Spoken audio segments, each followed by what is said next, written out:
Hi everybody, today we'll talk about how to fix or how to solve outline on TikTok. To know how to fix or how to solve outline on TikTok app, you should just go to settings. After that, you can click on apps, default apps, app settings. Here in this list, you will go to the window or to the app of TikTok and you can click. Now here we go to TikTok. Then you can click on first stop and you can click OK.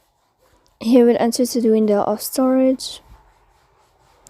After that, you can click clear cache. Don't click clear detail because that can cause you errors in your app.